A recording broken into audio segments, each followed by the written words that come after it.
ನಮಸ್ಕಾರ ಸ್ನೇಹಿತರೆ, ಮಕರ ರಾಶಿಯವರಿಗೆ 2026ರ ವರ್ಷ ಹೇಗಿರಲಿದೆ? ಔದ್ಯೋಗಿಕ ಕ್ಷೇತ್ರದಲ್ಲಿರುವವರ ಬೆಳವಣಿಗೆ ಹೇಗೆ? ವಿದ್ಯಾರ್ಥಿಗಳಿಗೆ ಈ ವರ್ಷ ಶುಭದಾಯಕವ?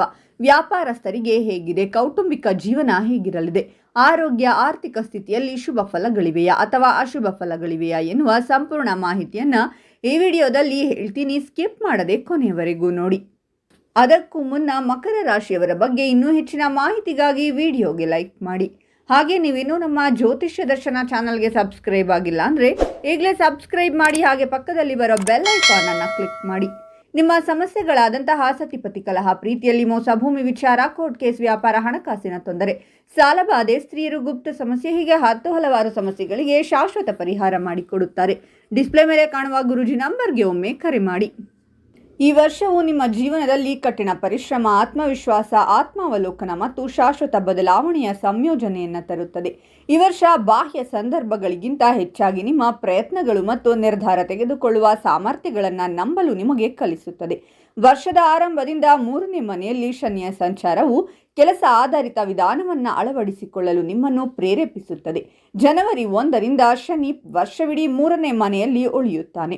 ಧೈರ್ಯ, ಆತ್ಮವಿಶ್ವಾಸ, ಶೌರ್ಯ, ಸಂವಹನ ಕೌಶಲ್ಯ ಮತ್ತು ನಿರಂತರ ಪ್ರಯತ್ನವನ್ನು ನಿಮ್ಮ ದೊಡ್ಡ ಶಕ್ತಿಗಳನ್ನಾಗಿ ಮಾಡಿಕೊಳ್ಳುತ್ತಾನೆ. ಜೀವನದಲ್ಲಿ ಸ್ವಂತವಾಗಿ ಮುಂದುವರಿಯಲು ಬಯಸುವವರಿಗೆ ಈ ಸಮಯವು ವಿಶೇಷವಾಗಿ ಮುಖ್ಯವಾಗಿರುತ್ತದೆ. ಅದೃಷ್ಟಕ್ಕಿಂತ ಹೆಚ್ಚಾಗಿ ಕಠಿಣ ಪರಿಶ್ರಮ ಫಲಿತಾಂಶಗಳನ್ನು ನಿರ್ಧರಿಸುತ್ತದೆ.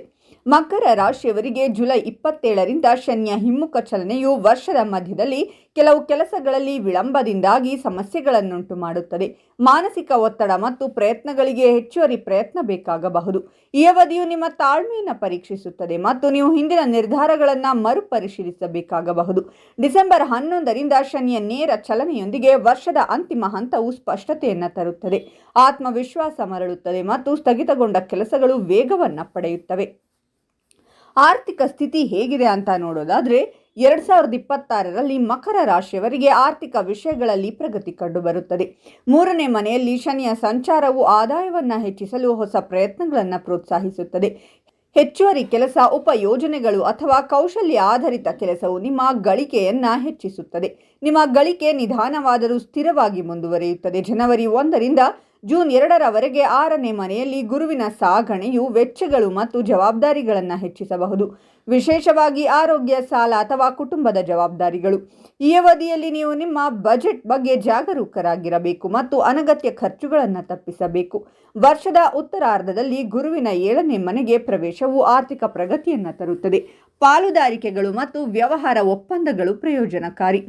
ಇನ್ನು ವೃತ್ತಿ ಜೀವನದ ಬಗ್ಗೆ ನೋಡೋದಾದರೆ ವೃತ್ತಿ ಜೀವನದ ವಿಷಯದಲ್ಲಿ 2026ರ ಮಕರ ರಾಶಿಯವರಿಗೆ ಸ್ವಪ್ರಯತ್ನದ ಆಧಾರದ ಮೇಲೆ ಪ್ರಗತಿಯ ವರ್ಷವಾಗಿರುತ್ತದೆ. ವರ್ಷವಿಡೀ 3ನೇ ಮನೆಯಲ್ಲಿ ಶನಿಯ ಸಂಚಾರವು ನಿಮ್ಮ ಯಶಸ್ಸು ತ್ವರಿತ ಅದೃಷ್ಟದಿಂದಲ್ಲ, ಆದರೆ ಸ್ಥಿರವಾದ ಪ್ರಯತ್ನಗಳಿಂದ ಬರುತ್ತದೆ. ವರ್ಷದ ಆರಂಭದಲ್ಲಿ ಕೆಲಸದಲ್ಲಿ ಜವಾಬ್ದಾರಿಗಳು ಹೆಚ್ಚಾಗುತ್ತವೆ ಮತ್ತು ನೀವು ನಿಮ್ಮ ಸಾಮರ್ಥ್ಯಗಳನ್ನು ಪದೇ ಪದೇ ಸಾಬೀತುಪಡಿಸಬೇಕಾಗಬಹುದು. ನಿಮ್ಮ ಮೇಲಧಿಕಾರಿಗಳು ಕೆಲಸದಲ್ಲಿ ನಿಮ್ಮಿಂದ ಹೆಚ್ಚಿನ ನಿರೀಕ್ಷೆಗಳನ್ನು ಹೊಂದಿರುತ್ತಾರೆ, ಆದರೆ ನೀವು ತಾಳ್ಮೆ ಮತ್ತು ಶಿಸ್ತನ್ನು ಕಾಪಾಡಿಕೊಂಡರೆ ಭವಿಷ್ಯದಲ್ಲಿ ಈ ಜವಾಬ್ದಾರಿ ನಿಮ್ಮ ನಿರ್ಣಾಯಕ ಲಕ್ಷಣವಾಗುತ್ತದೆ. ಉದ್ಯೋಗದಲ್ಲಿರುವವರಿಗೆ ಈ ಅವಧಿ ಸ್ಥಿರವಾಗಿರುತ್ತದೆ, ಆದರೆ ಬಡ್ತಿ ಅಥವಾ ಸ್ಥಾನ ಬದಲಾವಣೆಗೆ ನಿರಂತರ ಪ್ರಯತ್ನಗಳು ಅಗತ್ಯವಾಗಿರುತ್ತದೆ.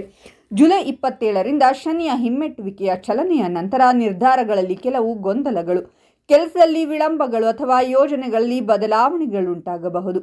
ಈ ಹಂತವು ಆತುರವನ್ನು ತಪ್ಪಿಸಿ ದೀರ್ಘಾವಧಿಯ ವಿಧಾನವನ್ನು ಅಳವಡಿಸಿಕೊಳ್ಳಲು ನಿಮಗೆ ಸಲಹೆ ನೀಡುತ್ತದೆ.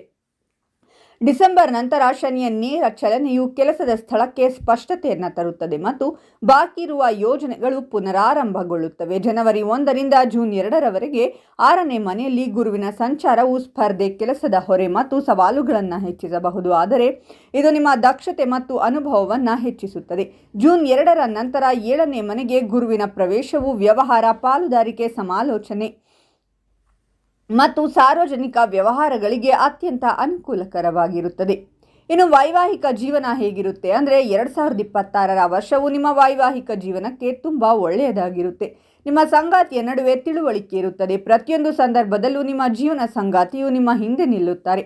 ವರ್ಷದ ಆರಂಭದಲ್ಲಿ ವೈವಾಹಿಕ ಜೀವನದಲ್ಲಿ ವಿಶೇಷವಾಗಿ ಏನೂ ಗೋಚರಿಸುವುದಿಲ್ಲ, ಆದರೆ ಮಾರ್ಚ್ ನಂತರ ಸಂತೋಷದ ಬಣ್ಣಗಳು ಅದರಲ್ಲಿ ಬೆರೆಯುತ್ತವೆ. ನಿಮ್ಮ ಸಂಗಾತಿಯಿಂದ ನೀವು ಕೆಲವು ರೀತಿಯ ಪ್ರಯೋಜನವನ್ನು ಪಡೆಯುತ್ತೀರಾ. ಅವರ ಮೂಲಕ ನೀವು ಕೆಲವು ಒಳ್ಳೆಯ ಸುದ್ದಿಗಳನ್ನು ಪಡೆಯಬಹುದು. ಆದರೆ ಈ ಸಮಯದಲ್ಲಿ ಅವರ ಆರೋಗ್ಯದ ಬಗ್ಗೆ ಸಂಪೂರ್ಣ ಕಾಳಜಿ ವಹಿಸಿ. ಮಕ್ಕಳು ನಿಮ್ಮ ಸಂತೋಷಕ್ಕೆ ಕಾರಣರಾಗುತ್ತಾರೆ. ಮಕ್ಕಳು ತಮ್ಮ ಅಧ್ಯಯನದಲ್ಲಿ ಉತ್ತಮವಾಗಿ ಕಾರ್ಯನಿರ್ವಹಿಸುತ್ತಾರೆ. ನಿಮ್ಮ ಸಂಗಾತಿಗೆ ವೈವಾಹಿಕ ಜೀವನವನ್ನು ಸಂತೋಷವಾಗಿಡಲು ಸಾಕಷ್ಟು ಸಮಯವನ್ನು ನೀಡಿ. ಪ್ರೇಮ ಜೀವನದ ಬಗ್ಗೆ ಹೇಳೋದಾದರೆ ಮಕರ ರಾಶಿಯವರಿಗೆ 2026ನೇ ವರ್ಷವು ಪ್ರೀತಿ ಮತ್ತು ಕುಟುಂಬ ವಿಷಯಗಳಲ್ಲಿ ಸಂಯಮ, ತಿಳುವಳಿಕೆ ಮತ್ತು ಭಾವನಾತ್ಮಕ ಪರಿಪಕ್ವತೆಯನ್ನು ಬಯಸುತ್ತದೆ. ರಾಹು ವರ್ಷದ ಬಹುಪಾಲು 2ನೇ ಮನೆಯಲ್ಲಿ ಮತ್ತು ಕೇತು 8ನೇ ಮನೆಯಲ್ಲಿರುತ್ತಾನೆ. ಕುಟುಂಬ ಸಂವಹನ ಮತ್ತು ಭಾವನಾತ್ಮಕ ಸ್ಥಿರತೆಗೆ ವಿಶೇಷ ಗಮನ ನೀಡಬೇಕಾಗುತ್ತದೆ. ಯಾವುದೇ ಕಠಿಣ ಮಾತುಗಳು ಅಥವಾ ತಪ್ಪು ಗ್ರಹಿಕೆಗಳು ಸಂಬಂಧಗಳಲ್ಲಿ ಅಂತರವನ್ನುಂಟು ಮಾಡಬಹುದು. ವಿವಾಹಿತ ವ್ಯಕ್ತಿಗಳಿಗೆ ಈ ವರ್ಷ ಸಂಬಂಧಗಳನ್ನು ಗಾಢವಾಗಿಸಲು ಅವಕಾಶಗಳನ್ನು ನೀಡುತ್ತದೆ. ಅವರು ಸಂವಹನ ಮತ್ತು ನಂಬಿಕೆಯನ್ನು ಕಾಪಾಡಿಕೊಳ್ಳುತ್ತಾರೆ. ಪ್ರೇಮ ಸಂಬಂಧಗಳಲ್ಲಿಯೂ ಸಹ ಪ್ರಾಮಾಣಿಕತೆ ಮತ್ತು ಭಾವನಾತ್ಮಕ ಸಂಪರ್ಕವನ್ನು ನೋಟಕ್ಕಿಂತ ಆದ್ಯತೆ ನೀಡಬೇಕು. ಡಿಸೆಂಬರ್ 5ರಿಂದ ರಾಹು ಲಗ್ನಕ್ಕೆ ಪ್ರವೇಶ ಮತ್ತು ಕೇತು 7ನೇ ಮನೆಗೆ ಪ್ರವೇಶವು ಸಂಬಂಧಗಳಲ್ಲಿ ಮರು ಮೌಲ್ಯಮಾಪನದ ಪರಿಸ್ಥಿತಿಯನ್ನು ಸೃಷ್ಟಿಸುತ್ತದೆ. ಇನ್ನು ಶಿಕ್ಷಣದ ಬಗ್ಗೆ ಹೇಳೋದಾದರೆ ಈ ವರ್ಷ ಶಿಕ್ಷಣ ಮತ್ತು ಜ್ಞಾನ ಕ್ಷೇತ್ರದಲ್ಲಿ ನಿರಂತರ ಪ್ರಯತ್ನ, ಶಿಸ್ತು ಮತ್ತು ಆತ್ಮವಿಶ್ವಾಸದಿಂದ ಕೂಡಿರುತ್ತದೆ. 3ನೇ ಮನೆಯಲ್ಲಿ ಶನಿಯ ಸಂಚಾರವು ಅಧ್ಯಯನದಲ್ಲಿ ಏಕಾಗ್ರತೆ, ಶ್ರದ್ಧೆ ಮತ್ತು ಸ್ವಯಂ ನಿಯಂತ್ರಣವನ್ನು ಬಲಪಡಿಸುತ್ತದೆ. ಸ್ಪರ್ಧಾತ್ಮಕ ಪರೀಕ್ಷೆಗೆ ತಯಾರಿ ನಡೆಸುತ್ತಿರುವ ವಿದ್ಯಾರ್ಥಿಗಳು ವರ್ಷದ ಮಧ್ಯದಲ್ಲಿ ವಿಶೇಷವಾಗಿ ಶನಿಯ ಹಿಮ್ಮೆಟ್ಟುವ ಅವಧಿಯಲ್ಲಿ ಹೆಚ್ಚು ಶ್ರಮಿಸಬೇಕಾಗಬಹುದು. ಆದಾಗ್ಯೂ ಈ ಹೆಚ್ಚುವರಿ ಪ್ರಯತ್ನವು ಭವಿಷ್ಯದಲ್ಲಿ ಶಾಶ್ವತ ಯಶಸ್ಸಿಗೆ ಅಡಿಪಾಯ ಹಾಕುತ್ತದೆ.